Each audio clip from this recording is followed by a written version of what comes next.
So, hello everyone, welcome to this channel. Today we are going to start fluid mechanics. So देखिए, ये आपका इस series का पहला लेक्चर है। जैसे कि आप देख रहे हो, मैंने यहाँ पे लिखा भी हुआ है। तो लेक्चर नंबर 1 में हम लोग फ्लूइड मैकेनिक्स के बेसिक्स की स्टडी करेंगे। मतलब सिंपल आप कह सकते हो कि इस लेक्चर में हम पहले समझेंगे कि आपका फ्लूइड होता क्या है, ठीक है, और फिर हम फ्लूइड मैकेनिक्स के ऊपर आएंगे। तो ये पहला लेक्चर है, बेसिकली एक इंट्रोडक्शन टाइप का ही समझिएगा इसको, कि इंट्रोडक्शन में बेसिकली जैसे आप समझना चाहिए पहले कि हम जो पढ़ना चाह रहे हैं या पढ़ने जा रहे हैं उसका मतलब क्या निकल के आएगा, ठीक है। उसके बाद हम चीज़ों को रिलेट कर लेंगे अपने प्रैक्टिकल लाइफ से, क्योंकि फ्लूइड जो है वो सभी लोग प्रैक्टिकली डेली डील करते होंगे आई थिंक, और सभी ने इनको देखा भी होगा, इनकी प्रॉपर्टीज को भी आप लोग कहीं ना कहीं से यूज करते हो। तो आज उसी फ्लूइड के बारे में हम लोग यहाँ पर स्टार्टअप एक कर रहे हैं कि फ्लूइड एक्चुअली होता क्या है, ठीक है। तो हम पहले वर्ड से आते हैं फ्लूइड मैकेनिक्स में कि फ्लूइड क्या होगा, फिर हम मैकेनिक्स की बात करेंगे, फिर दोनों कंबाइन करके देखेंगे कि दोनों का मतलब क्या निकल के आ रहा है, ठीक है। तो सबसे पहले अगर हम बात करते हैं तो सबसे पहला आपका कंटेंट है फ्लूइड क्या होता है, ठीक है। सबसे पहले अगर हम क्वेश्चन लिखें, अगर आपसे पूछा जाए व्हाट इज फ्लूइड, आप सभी लोगों से अगर मैं पूछूं कि व्हाट इज फ्लूइड, तो जनरली सब लोग ये डिफाइन कर देते हैं कि fluid is a state of matter which has tendency to flow, ठीक है। जैसे नॉर्मली आप लोग क्या कहते हो कि एक ऐसा स्टेट ऑफ मैटर, ठीक है, जिसके पास टेंडेंसी हो फ्लो करने की। अब टेंडेंसी है फ्लो करने की, तो इसलिए उसको हम फ्लूइड कह रहे हैं। लेकिन ये टेंडेंसी क्यों निकल के आ रही है, ठीक है। क्वेश्चन ये उठता है कि जो ये फ्लो करने की टेंडेंसी है ये क्यों निकल के आ रही है और इसका मतलब क्या हो रहा है। तो जैसा कि आप लोग बचपन से पढ़ते आ रहे होंगे कि हमारे पास 3 स्टेट ऑफ मैटर होते हैं बेसिकली, ठीक है। आप सभी लोगों ने पढ़ा होगा कि आपके पास 3 स्टेट ऑफ मैटर होते हैं। पहला आपका होता है सॉलिड, दूसरा लिक्विड और तीसरा गैस, ठीक है। सॉलिड में कोई भी एग्जांपल ले लो, ब्रिक, स्टोन, ठीक है, कोई मेटल की बात कर लो, ठीक है, कुछ भी। तो सॉलिड का तो आप सभी को पता है कि यह solid has a fix shape and size, ठीक है। सॉलिड का मतलब क्या कह सकते हो कि एक फिक्स शेप एंड साइज होता है। तो अगर हम उसको इस फ्लूइड से रिलेट करते हैं तो हमने ये लिखा है कि fluid has a tendency to flow, मतलब फ्लूइड का मतलब ये होगा जिसके पास फ्लो करने की टेंडेंसी होगी। अब हमें इस फ्लूइड को अपने इन तीनों मैटर से ही निकालना है कि जो 3 स्टेट ऑफ मैटर हमारे पास हैं, सॉलिड, लिक्विड एंड गैस, इन तीनों में से किसको हम फ्लूइड कहेंगे। तो अगर हम पहले टॉपिक पे आते हैं सॉलिड पे, तो जैसे ब्रिक हो गया, स्टोन हो गया, मेटल हो गया, ये सब सॉलिड ऑब्जेक्ट्स हैं। तो अगर इस पे हम कोई फोर्स लगाते हैं तो क्या वो फ्लो करता है भाई? बट ऑब्वियस है वो फ्लो नहीं करेगा। जैसे आप देखो, मैं इस ब्लैक बोर्ड पे कोई फोर्स लगा रहा हूं तो ये ब्लैक बोर्ड कहीं ना कहीं आप देख रहे हो कि यहां से डिस्प्लेस नहीं हो रहा है, मतलब ये तरीका सॉलिड है। अब क्यों डिस्प्लेस नहीं हो रहा है? क्योंकि देखो सॉलिड के पास एक अपनी प्रॉपर्टी होती है, जैसे कि उसका शेप फिक्स होगा। अब शेप फिक्स क्यों होगा? क्योंकि जो उसके पार्टिकल्स होंगे वो काफी क्लोजली पैक्ड होंगे और उनका जो इंटरमॉलिक्यूलर बॉन्डिंग होगा वो भी काफी स्ट्रांग होगा, जिसकी वजह से हम उसको आसानी से डिस्प्लेस नहीं कर सकते हैं, इसलिए वो फ्लो नहीं करता है। जैसे हम प्रैक्टिकल एग्जांपल लेते हैं अगर, तो देखो सॉलिड के बारे में मैंने लिखा ब्रिक, स्टोन। अगर लिक्विड की बात करते हैं तो लिक्विड में आप वाटर ले लो, ठीक है, पेट्रोल ले लो, ऑयल ले लो। गैस में अगर हम बात करते हैं तो मान लेते हैं ऑक्सीजन ले लेते हैं, एलपीजी ले लेते हैं, ठीक है, एयर की बात कर लेते हैं। तो अब इन दोनों को देखो, आप अगर बेसिक एज ए लेमैन समझो कि आपको कोई टेक्निकल नॉलेज नहीं है भाई, कोई भी एक आदमी जिसके पास कोई टेक्निकल नॉलेज नहीं है, उसको जानना है कि फ्लूइड क्या है, तो वो यहाँ से समझ सकता है। हम अगर कहें कि सॉलिड फ्लो करेगा तो आप कहोगे नहीं। अगर ऐसे सिंपल दिखाया जाए कि भाई ये 3 एग्जांपल्स लिखे हुए हैं 3 कैटेगरी ऑफ मैटर्स के, अब आप बताओ क्या चीज फ्लो करेगा। तो डेली लाइफ में आप क्या देख रहे हो, लिक्विड है, ये भी लिक्विड में अगर वाटर है, आप जानते हो वाटर फ्लो करता है रिवर में, पाइपलाइन में। पेट्रोल है वो भी फ्लो करता है, ऑयल की पाइपलाइन होती है उसमें भी फ्लो होता है, ठीक। गैस की बात करते हैं तो भाई एयर हर जगह फ्लो कर रही है, आप ऑक्सीजन देख रहे हो, एलपीजी हो गया, तो जो भी पाइपलाइंस वगैरह हैं उसमें ये चीजें फ्लो करती हैं। तो अब इसको हम सॉलिड से अलग कैसे कर सकते हैं? ठीक है भाई, इतना तो आपको बेसिक समझ में आ रहा होगा कि फ्लूइड क्या हो सकता है। अब देखो मैं इसको थोड़ा डिटेल में समझाता हूँ।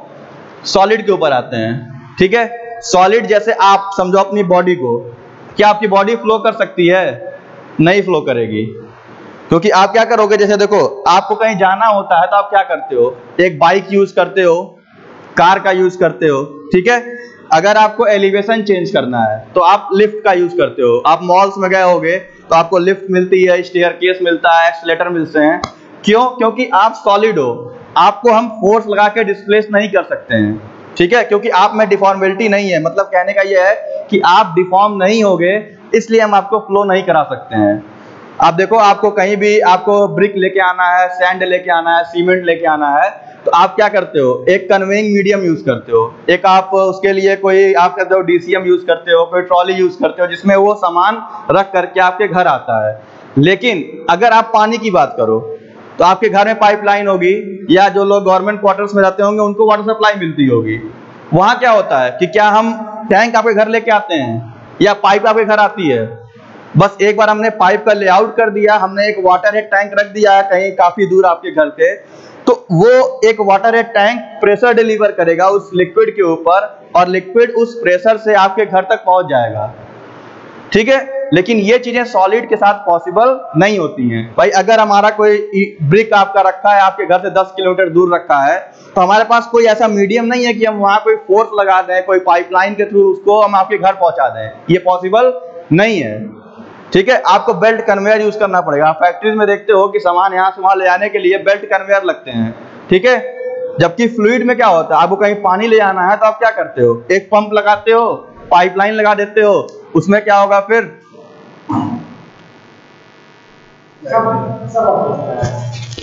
क्या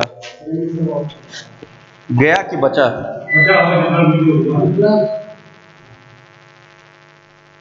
यूपीएस है कि नहीं?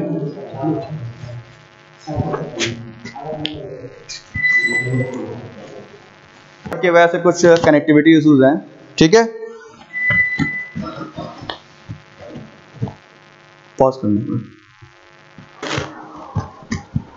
Sorry for interruption, actually power cut की वजह से इंटरप्शन हो गए थे कुछ। ठीक है, तो हम बेसिकली कहाँ पे थे कि हम फ्लूइड किसको कह रहे थे। हमने ये एग्जांपल दिया था कि सॉलिड में जैसे हम कहे कि आप ब्रिक, स्टोन या अपनी बॉडी को एक डिस्प्लेस करना हो तो आपको कोई ना कोई एक मीडियम चाहिए होता है, मतलब आप उस पर डायरेक्टली फोर्स लगा के या प्रेशर लगा के डिस्प्लेस नहीं कर सकते हो। जैसे ऐसा नहीं है कि आपको हम यहाँ से ढकेल दे रहे हैं अपने घर से और आप किसी डेस्टिनेशन पहुंच जाओगे। जबकि फ्लूइड पे क्या होता है, आपके घर में एक कहीं देखोगे जहाँ पे पंप लगा हुआ है, तो क्या करते हैं, पंप ऑन किए, वो वहां से वाटर के ऊपर प्रेशर अप्लाई कर देता है, अब पाइपलाइन जहां तक गई होगी पानी वहां पहुंच जाएगा।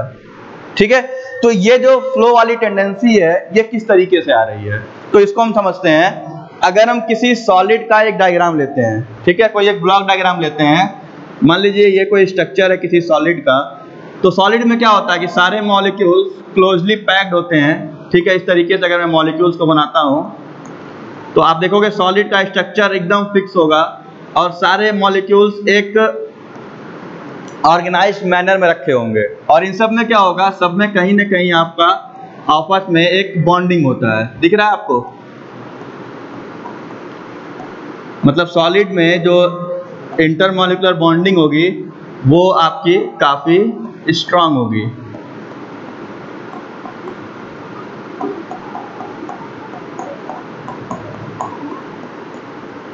मतलब कहने का ये है, ये ब्लैक बोर्ड सॉलिड है, अगर हम इस पे कोई फोर्स लगा रहे हैं, ठीक है, तो क्या होगा भाई, मैं अगर इसको ऐसे ढकेल रहा हूं हाथ से, ना तो ये ब्लैक बोर्ड का स्ट्रक्चर चेंज हो रहा है, ना ये ब्लैक बोर्ड कहीं शिफ्ट हो रहा है, तो हुआ क्या होगा, हमने इस सॉलिड पे कोई फोर्स अप्लाई किया, तो सबसे पहले सॉलिड क्या करता है, उसको रेजिस्ट करता है, मतलब उसने उस फोर्स को रेजिस्ट किया। अब अगर हम कोई हाइड्रोलिक सिस्टम लगा के फोर्स लगाते हैं, ठीक है, तो ये ब्लैक बोर्ड हो सकता है डिफॉर्म कर जाए, ठीक है। जैसे मान लो जेसीबी है, तो हम अगर जेसीबी से इसके ऊपर कोई फोर्स लगाए तो ये ब्लैक बोर्ड भी डिस्प्लेस करेगा, ये दीवार भी डिस्प्लेस कर जाएगी, क्योंकि वहां उसका फोर्स हमसे कहीं ज्यादा है, लेकिन फिर भी वो फ्लो नहीं हो रहा है। क्यों? क्योंकि देखो हमने फोर्स लगाया तो पहले सॉलिड ने उसको रेजिस्ट किया, ठीक है, फिर इसके बाद ये पूरा का पूरा ब्रेक करेगा, ठीक है, ब्रेक करने के बाद ये अपना प्लेस चेंज कर जाएगा। तो यहाँ पे हम क्या देख रहे हैं कि फोर्स लगाने पे हमें बॉडी में डिस्प्लेसमेंट मिल रहा है या वो बॉडी उसको रेजिस्ट कर दे रही है, लेकिन वो बॉडी वहां पे फ्लो नहीं हो रही है, क्योंकि जो उसका इंटरमॉलिक्यूलर बॉन्डिंग है वो काफी स्ट्रांग है, ठीक है। और यही इंटरमॉलिक्यूलर बॉन्डिंग उस सॉलिड को फ्लो करने से रोकता है, ठीक है। मतलब कहने का सिंपल ये निकलता है कि सॉलिड को हम तब तक फ्लो नहीं करा सकते या किसी भी मैटर को हम तब तक फ्लो नहीं करा सकते हैं जब तक उसकी इंटरमॉलिक्यूलर बॉन्डिंग इतनी वीक ना हो जाए कि वो किसी ना किसी फोर्स पे डिफॉर्म कर जाए। जैसे पानी है, आपने पढ़ा होगा कि वाटर को हम किसी भी कंटेनर में रख देंगे वो उसका शेप ले लेगा। मतलब कहने का ये है कि वो उस कंटेनर के शेप में आ जाता है। ऐसा क्यों होता है? क्योंकि वाटर का जो आपका कहते हो कि शेप एंड साइज है वो फिक्स नहीं होता है, क्योंकि उसका इंटरमॉलिक्यूलर बॉन्डिंग जो होता है वो काफी कमजोर होता है। जैसे अगर मैं यहाँ वाटर का एक डायग्राम बनाता हूँ तो देखो, अगर इस ब्लॉक में हम वाटर के लिए बनाते हैं इसको, ठीक है, तो यहाँ पे एक मॉलिक्यूल होगा, यहाँ एक मॉलिक्यूल होगा, यहाँ मॉलिक्यूल होगा, ऐसे होगा, ठीक है। और ये सारे इंटरमॉलिक्यूलर बॉन्डिंग क्या होंगे? बहुत कमजोर होंगे, ठीक है। इसीलिए आप किसी भी वाटर पे जैसे ही कोई चेंज देते हो तो वो तुरंत चेंज हो जाता है। आप भाई उसको मग में रखोगे तो मग के शेप का हो जाएगा, ग्लास में रखोगे तो ग्लास के शेप का हो जाएगा, टैंक में रखोगे तो टैंक के शेप का हो जाएगा, ठीक है, क्योंकि उसकी इंटरमॉलिक्यूलर बॉन्डिंग उतनी स्ट्रांग नहीं है। सेम वही चीज गैस में होता है। गैस में भी क्या है कि अगर गैस का भी हम डायग्राम देखेंगे तो गैस के पार्टिकल्स तो और दूर होते हैं और भी इंटरमॉलिक्यूलर बॉन्डिंग उसमें कम होती है। जैसे एक पार्टिकल यहाँ दिख रहा है, एक यहाँ होगा, वो सब रैंडम मैनर्स में होंगे, आप उनकी बॉन्डिंग को प्रेडिक्ट नहीं कर सकते हो, ठीक है। जैसे आप देखो यहाँ पे इस रूम में अगर हम चाहें तो इस पूरे रूम के एक एयर जो इस रूम में है उसको हम एक सिलेंडर में पैक कर सकते हैं, क्योंकि इसमें हायर कंप्रेसिबिलिटी होती है गैसेस में, ठीक है। ये चीज ना तो लिक्विड में होता है ना तो सॉलिड में होता है, ठीक है। तो अब यहाँ पे निकल के कॉन्सेप्ट ये आता है कि जिन स्टेट ऑफ मैटर के पास इंटरमॉलिक्यूलर बॉन्डिंग बहुत कमजोर होगी वो तुरंत डिफॉर्म करेंगे, ठीक है। जैसे पानी है तुरंत डिफॉर्म करेगा, गैस तुरंत डिफॉर्म करेगा। तो अब इस डिफॉर्मेशन से होगा क्या? आप सोचो ऐसे इस तरीके से कि जैसे यहाँ पे देखो कि आप एक फोर्स लगा रहे हो, ठीक है, और आपने देखा होगा कि जैसे किसी साइकिल स्टैंड में बाइसिकल्स खड़ी होती हैं लाइन से, तो मान लेते हैं कि 100 बाइसिकल ऐसे खड़ी हैं। अभी हम कुछ एग्जांपल लेते हैं कोई भी काउंटिंग नंबर में। तो अगर ये डिफॉर्मेबल ना होता, जैसे 100 दीवार खड़ी है लाइन से, ठीक है, हम एक दीवार को ढकेलेंगे वो कुछ नहीं डिफॉर्म होगा, ना वो कहीं मूव करेगा, तो बाकी की 99 दीवार भी वहीं की वहीं पड़ी रहेंगी। अब हम साइकिल वाले ऑप्शन पे आते हैं। मान लेते हैं कि वो एक तरीके का फ्लूइड एलिमेंट है और हर एक साइकिल में जो बॉन्डिंग है वो काफी कह सकते हो कि एक तरीके से वीक बॉन्डिंग है। तो होगा क्या? हमने एक साइकिल को टिल्ट किया तो ये इस साइकिल पे जाके गिरेगा। आप देखोगे मूवीज में या अपने प्रैक्टिकल लाइफ में कि अगर एक बाइसिकल को हम कहीं ढकेल रहे होते हैं तो लाइन से सारी बाइसिकल गिर जाती हैं। क्यों? क्योंकि वो उस फोर्स को एब्जॉर्ब नहीं कर पा रहा है जो आपने उसको दिया होगा, और उस फोर्स की वजह से वो टिल्ट हुआ और दूसरे बाइसिकल्स पे गिरा, क्योंकि इन दोनों के बीच में कोई बॉन्डिंग नहीं थी फोर्स की, ठीक है। हाँ, अगर हम इन दोनों बाइक्स को या बाइसिकल्स को किसी रॉड से बांध देते हैं तो फिर ये मैकेनिज्म फेल कर जाएगा, ठीक है, क्योंकि उसके पास एक डिफॉर्म ना करने की एक कैपेबिलिटी आ जाएगी उस रॉड की वजह से। तो अब ऐसे देखोगे तो ये सारे बाइसिकल इस तरीके से गिर जाएंगे। मतलब क्या हुआ? आपने फोर्स कहाँ लगाया? पहले वाले पे। डिस्प्लेस कहाँ तक हो रहा है? 100वें तक, ठीक है। मैं फिर रिपीट कर रहा हूं, पहले बाइसिकल्स पे आपने फोर्स लगाया, वो टिल्ट किया, उसके टिल्ट करने की वजह से बाकी के 99 बाइसिकल जो लेफ्ट थे वो भी टिल्ट करके नीचे गिर गए, ठीक है। लेकिन ऐसा आप देखो किसी सॉलिड में ऐसा नहीं होगा। मतलब एक तरीके से अगर कोई इसमें बॉन्डिंग होती, मान लो इस बाइसिकल्स को हम सारे को एक स्टील रॉड से बांध देते तब कुछ नहीं होता। भाई एक स्टील रॉड से हम 100 बाइसिकल्स को बांध दिए हैं, आप कितना ये फोर्स लगाओगे जब तक रॉड नहीं टूटेगी तब तक बाइसिकल डिस्प्लेस नहीं होगा।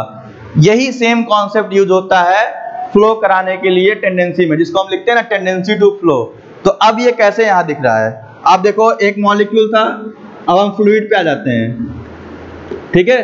तो अब देखो यहाँ पे क्या होगा कि एक पहला मॉलिक्यूल लेके चलते हैं, मान लो किसी वाटर का है या किसी भी चीज का, गैस का, तो हमने यहाँ पे एक फोर्स लगाया, तो इस फोर्स की वजह से इस मॉलिक्यूल और इस मॉलिक्यूल के बीच में एक तरीके से एक बॉन्ड होगा जो तुरंत ब्रेक कर जाएगा, ठीक है।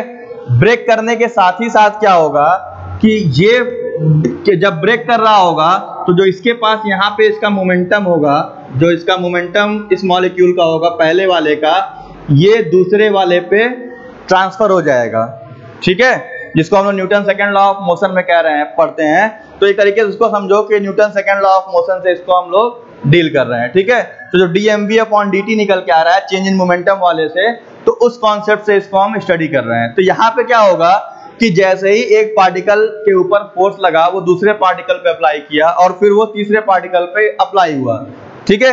तो अब यहाँ पे क्या हुआ कि फ्लूइड के केस में ये चीजें हो रही हैं। तो अब आप क्या देख रहे हो, हमने पहले पार्टिकल पे फोर्स लगाया, इसने दूसरे को दिया, दूसरे ने फिर इसको तीसरे पे ट्रांसफर किया, ठीक है। अगर इनकी बॉन्डिंग स्ट्रांग होती, मतलब इनकी बॉन्डिंग बहुत स्ट्रांग होती, तो ये इसको एब्जॉर्ब कर लेता तुरंत। जैसे मैं कह रहा हूं ना कि इस ब्लैक बोर्ड पे मैंने ऐसे एक पुश किया, ब्लैक बोर्ड की बॉन्डिंग इतनी स्ट्रांग है कि उसमें कोई डिस्प्लेसमेंट नहीं हुआ। लेकिन अगर मैं यहाँ पे पानी गिराऊं यहाँ से, तो वो तुरंत यहाँ से नीचे आ जाएगा, ठीक है। बट ऑब्वियस ग्रेविटी है, लेकिन आप हॉरिजॉन्टल पे एक हल्का सा इंक्लाइंड बेड ले लो, ऐसे मान लो कोई बेड है किसी एक थीटा एंगल पे इंक्लाइंड है, आप घर पे ट्राई करना, एक टेबल के ऊपर कहीं भी आप यहाँ बॉटल से पानी गिराओ तो क्या होगा, वाटर बिना किसी फोर्स के, यहाँ पानी गिरा रहे होगे तो बिना किसी फोर्स के यहाँ पहुंच जाएगा। अगर ये एंगल आप मान लो 2 डिग्री भी रखते हो, 3 डिग्री भी रखते हो, मतलब एक इंक्लिनेशन चाहिए होता है जो इसको नीचे खींच रहा हो। और इस वाटर के कंपैरिजन में आप कुछ भी गिराओगे, सैंड, ब्रिक, स्टोन, बुक, कुछ भी ट्राई कर लोगे, इतने कम एंगल पे वो डिस्प्लेस नहीं होगा। पहला रीजन उसका सेल्फ वेट ज्यादा है, ठीक है। दूसरा उसके और इसके बीच में फ्रिक्शन काम कर रहा होगा, तो इस वजह से वो आगे डिस्प्लेस नहीं होगा। तो ये दोनों चीजें उसमें लिक्विड और गैसेस में नहीं होती हैं, इसीलिए वो किसी भी फोर्सेस पे आसानी से आगे की ओर बढ़ जाते हैं। और इसी जो पूरे फेनोमेना है इसको हम बोलते हैं टेंडेंसी टू फ्लो। और इसीलिए हम इन 3 स्टेट्स ऑफ मैटर में से, सॉलिड, लिक्विड और गैस में से, हम लिक्विड और गैस दोनों को हम कह सकते हो कि फ्लूइड कहते हैं, ठीक है। तो अब यहाँ स्टेटमेंट निकल के आएगा कि फ्लूइड इज समथिंग या any state of matter which has tendency to flow, मतलब जिसके पास फ्लो करने की टेंडेंसी होगी उसको हम लोग फ्लूइड कहेंगे। अब हमने ये डिफिनेशन निकाल लिया कि भाई 3 स्टेट ऑफ मैटर में से लिक्विड और गैस ही एक ऐसे 2 स्टेट ऑफ मैटर बचते हैं जिनके पास फ्लो करने की टेंडेंसी होगी और जिससे हम कह सकते हैं कि वो आसानी से फ्लो करेंगे, ठीक है। तो आई थिंक ये आपको समझ में आ गया होगा कि हम फ्लूइड किसको कहते हैं, ठीक है। अभी तक एक आपके दिमाग में रहा होगा कि सर फ्लूइड होता क्या है और फ्लूइड में हम क्या चीजें देखेंगे। तो अभी आपको एक आउटपुट ये समझ में आया ओवरऑल कि बेसिक्स ऑफ फ्लूइड में अब आप किसी को समझा सकते हो कि भाई हम इसको फ्लूइड क्यों कहते हैं। भाई कोई अगर आपके पास आ जाए, भैया हमको बताओ कि इसको हम फ्लूइड क्यों कहते हैं, तो आप समझा लोगे कि भाई देखो किसी सॉलिड पे हम फोर्स लगाएंगे तो उसको एब्जॉर्ब करेगा, फिर उसकी बॉन्डिंग ब्रेक होगी, फिर वो डिस्प्लेस होगा, लेकिन वो किसी भी हालत में फ्लो नहीं करेगा क्योंकि उसके बाद अगली फिर एक बॉन्ड मिल जाएगी, ठीक है, क्योंकि उसके बाद लगातार बॉन्डिंग होगी और सबके सब स्ट्रॉन्ग बॉन्ड होंगे। लेकिन लिक्विड गैस में क्या होगा, ये सारी बॉन्डिंग बहुत कमजोर होती है। तो यहाँ पे एक कॉन्सेप्ट ये निकल के आता है कि लिक्विड और गैस ऐसे स्टेट ऑफ मैटर हैं कि जिस पे अगर हम थोड़ा भी फोर्स लगाएंगे, ठीक है, उस फोर्स की क्वांटिटी कितनी भी कम हो, मैग्नीट्यूड कितना भी कम हो, उसके अंदर कुछ न कुछ डिफॉर्मेशन आएगा, ठीक है। ये आप अगर नोट करना चाहो नोट कर सकते हो कि फ्लूइड में, लिक्विड और गैस में एक प्रॉपर्टी होती है डिफॉर्मेशन की, जिसको हम बोलते हैं प्रॉपर्टी ऑफ कंटिन्यूअस डिफॉर्मेशन। ये प्रॉपर्टी ना तो सॉलिड में नहीं होती है, ये सिर्फ लिक्विड और गैस में मिलती है, प्रॉपर्टी ऑफ कंटिन्यूअस डिफॉर्मेशन। अब इसका मैं एग्जांपल देता हूं आपको। जैसे मैंने ये स्लोप पे बताया ना आपको, तो आप ऐसे देखो, आप बॉटल से पानी गिरा रहे हो, ठीक है, तो जब तक बॉटल में पानी है तब तक वाटर यहां से यहां फ्लो करेगा, ठीक है। क्यों? क्योंकि इसके अंदर एक काम कर रहा है प्रॉपर्टी ऑफ कंटिन्यूअस डिफॉर्मेशन, ठीक है। हालांकि सॉलिड में ऐसा नहीं होता है। आप देखो, कभी आप कहीं एक अपनी गाड़ी चलाते हो तो आप एक्सीलरेटर छोड़ दो उसका, तो कुछ देर बाद गाड़ी रुक जाती है। क्यों? क्योंकि आपने उसका फोर्स बंद किया, फ्रिक्शन की वजह से वो रुकना शुरू हो गया, फिर आपको एक्सेसिव प्रेशर लगाना पड़ेगा उसको फ्लो कराने के लिए। लेकिन लिक्विड में क्या होगा, हम एक हल्का सा उसको एक फोर्स दे रहे हैं और जब तक वो फोर्स एप्लीकेबल है उस पर तब तक वो हमेशा चलता रहेगा। लेकिन बाइक कार में क्या होता है कि अब आपका एक्सीलरेटर बहुत कम रखे हो तो कुछ देर बाद वो सेल्फ वेट की वजह से, फ्रिक्शन की वजह से गाड़ी जाके रुक जाएगी आपकी। ये चीजें फ्लूइड और गैस में नहीं होती, क्योंकि हमें एक तो फ्रिक्शन कम मिलता है और दूसरे इनकी जो फ्लो करने की प्रॉपर्टी होती है उसकी वजह से हम इसमें एक तरीके से डील कर लेते हैं इसको, ठीक है। तो यहां पे निकल के आ गया कि प्रॉपर्टी ऑफ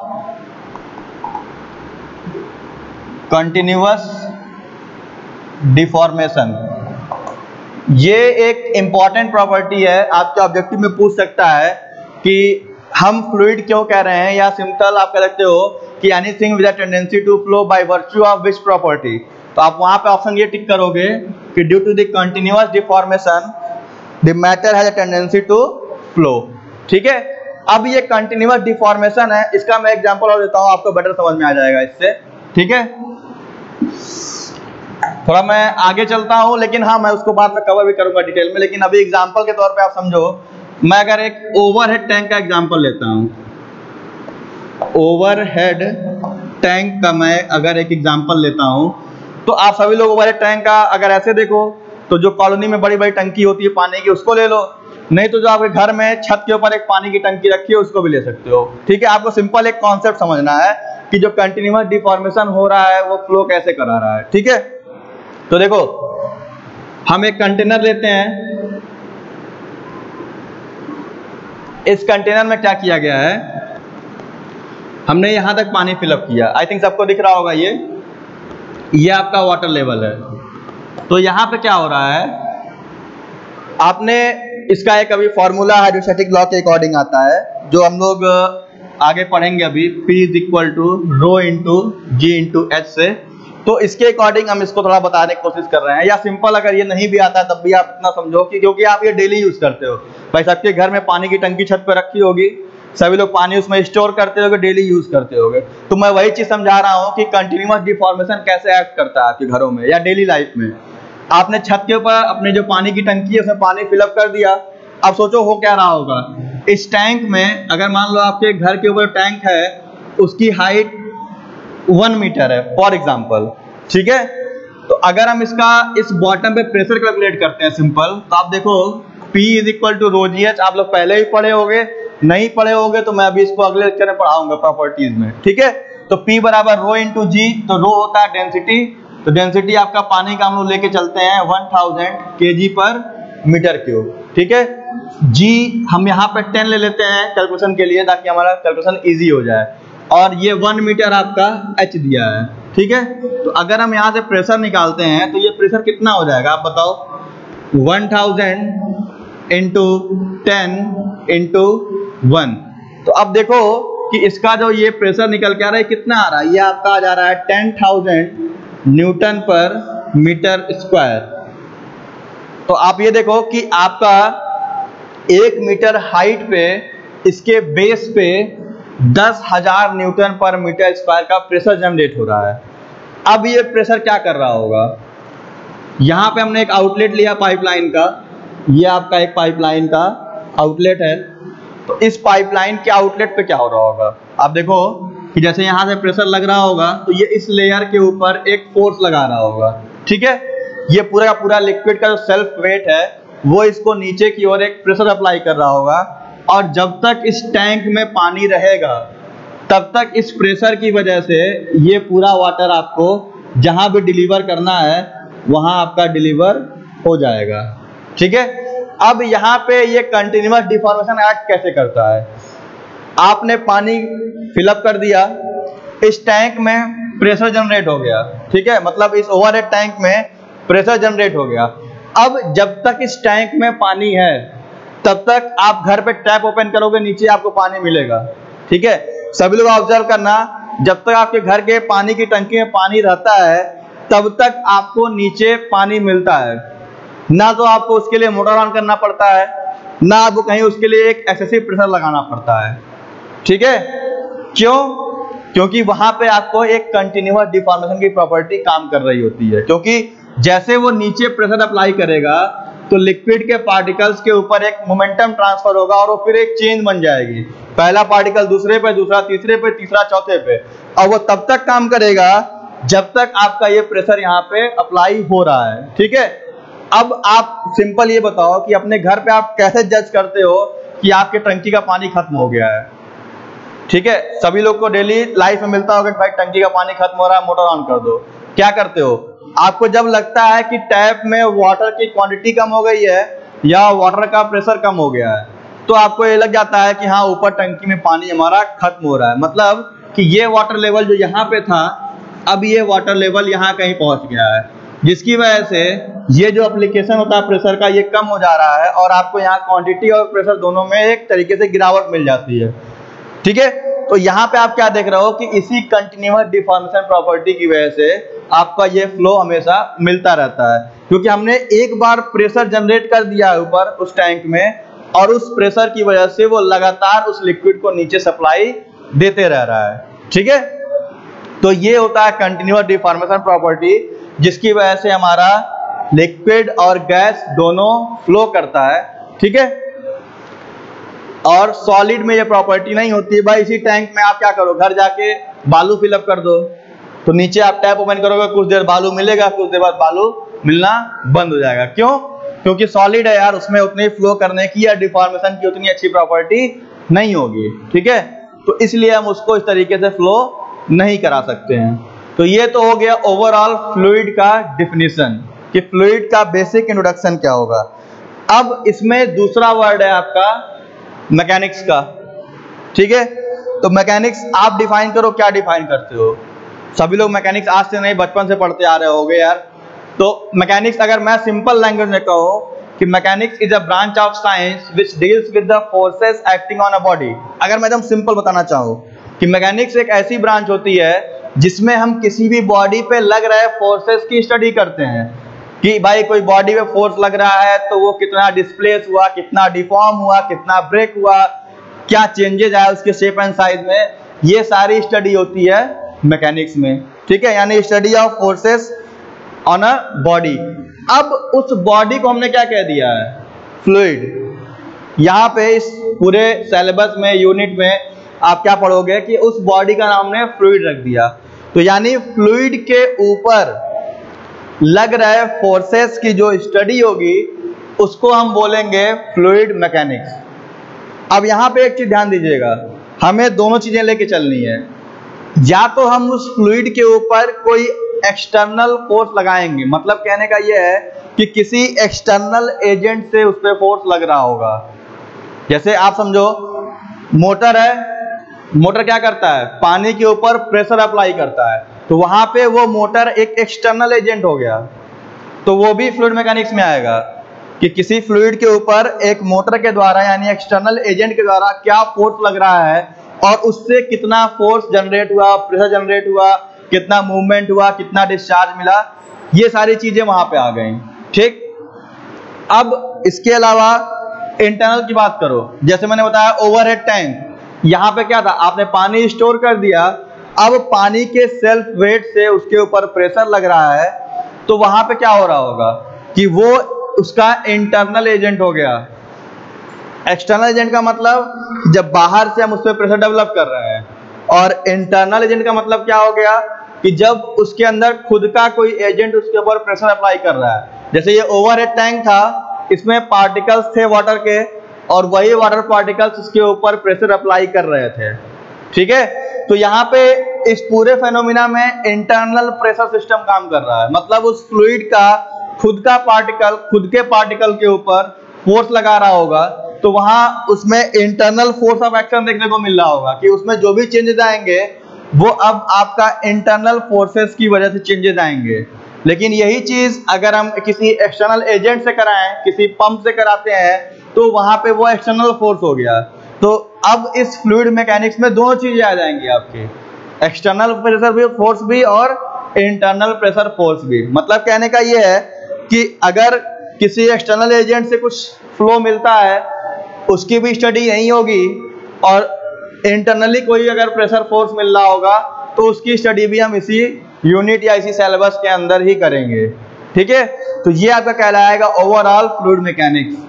ठीक है, तो आज इस लेक्चर में हम लोग सिंपल बेसिक ये समझे हैं कि फ्लूइड मैकेनिक्स क्या होता है और हम इनमें क्या स्टडी करेंगे। ठीक है, अब आगे हम क्या देखेंगे कि भाई अगर फ्लूइड के जो फोर्सेस हैं वो सिर्फ उसके द्वारा लगाए जा रहे हैं, मतलब हमने उसको स्टैटिक कहीं रख दिया, अब वहां पे क्या आएगा, फ्लूइड स्टैटिक काम करेगा कि फ्लूइड में सिर्फ और सिर्फ उसी का प्रेशर फोर्स काम कर रहा है, तो वहां पे वो हो गया फ्लूइड स्टैटिक।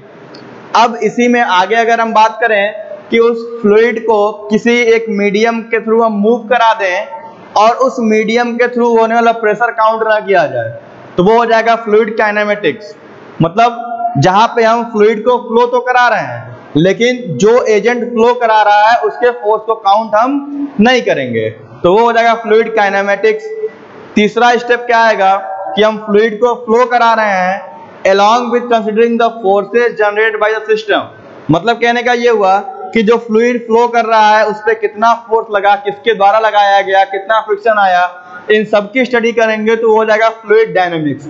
यानी हमें फ्लूइड मैकेनिक्स को 3 हिस्सों में ब्रेक कर देना है, फ्लूइड स्टैटिक्स, फ्लूइड काइनेमेटिक्स और फ्लूइड डायनेमिक्स। ठीक है, तो सबसे पहला यूनिट जो आएगा आपका वो आएगा फ्लूइड स्टैटिक का, कि जहां पे फ्लूइड मूव नहीं कर रहा होगा, एक स्थिर अवस्था में रखा होगा और उस पे हम काफी चीजें कैलकुलेट करेंगे कि भाई उसका कितना प्रेशर वो जनरेट कर रहा है। ठीक है, क्या उसकी प्रॉपर्टीज हो जाएंगी, क्या उसके चेंजेस आ जाएंगे, तो ये सारे स्टैटिक्स में आएंगे।